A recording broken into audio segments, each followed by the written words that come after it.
నెత్తినొచ్చినా కాలు నొచ్చినా కడుపు నొచ్చినా ఎమ్మటే దవాఖాన కోతం డాక్టర్ ఓ సూది ఒడిచి 2-3 గోళీలు ఇచ్చి పంపిస్తాడు.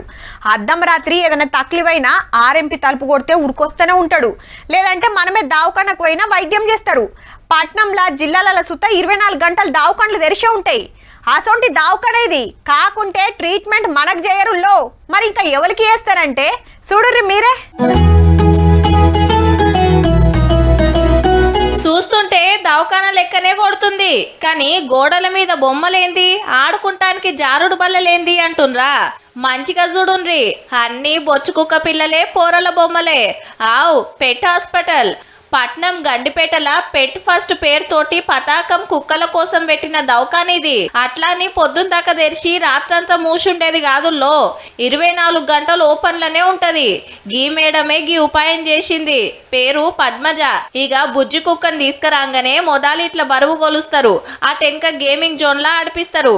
దాని అవస్థ ఏందో తెలుసుకున్నాక నిమ్మలంగా బల్ల మీద కూసుండబెట్టి వైద్యం నడిపిస్తారు. ఆగో కరవడకుంటుంటానికి తలకాయ చుట్టూ షీట్ తోని కవర్ చేసిండ్రు. వచ్చిన కుక్కలకు వైద్యం చేసి పంపుడే కాదు, కుక్కలకు కావాల్సిన ప్రతి ఒక్కటి దొరుకుతుందట ఈడ. ఇప్పుడు మీరు ఏదన్నా యాక్సెసరీస్ కొనుక్కోవాలన్నా, ఫుడ్ కొనుక్కోవాలన్నా, పెట్ ట్రైనర్ కావాలన్నా, బోర్డింగ్ కావాలన్నా, గ్రూమింగ్ కావాలన్నా, 24 hours కేర్ కావాలన్నా, this is like one stop destination for all the pet parents. ఇక మిషన్లు, ఆపరేషన్ థియేటరు, ఎక్స్రే మిషను అన్ని బయట దేశాలకు ఎంచి తెప్పించినాయనట. ఇంకో ముచ్చట ఏందంటే కాగితాలల్లా మందులు రాసిచ్చుడు తక్కువే. ఒక్కపారి కుక్క పిల్లని పట్టుకొని పోతిరా అంటే దాని వివరాలు, బీమార్లు అన్ని అందులోకి ఎక్కిస్తారట.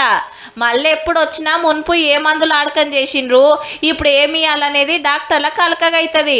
మళ్ళా కంప్యూటర్లో ఎప్పటికుంటుందాయే. ఇంతకు ఈ ఆలోచన ఎందుకు వచ్చింది మేడం అని అడిగితే, పొద్దున తీసుకెళ్లాలా, ట్రీట్మెంట్ ఇప్పియాలా, మళ్ళీ ఇంటికి తీసుకురావాలా. అదొక ప్రాసెస్. అదొక అన్ని ఆపేసి అది చేయడము, మళ్ళీ నైట్ ఏమైపోతుందో, ఏ టైంలో ఏమవుతుందో అదొక ఫియర్.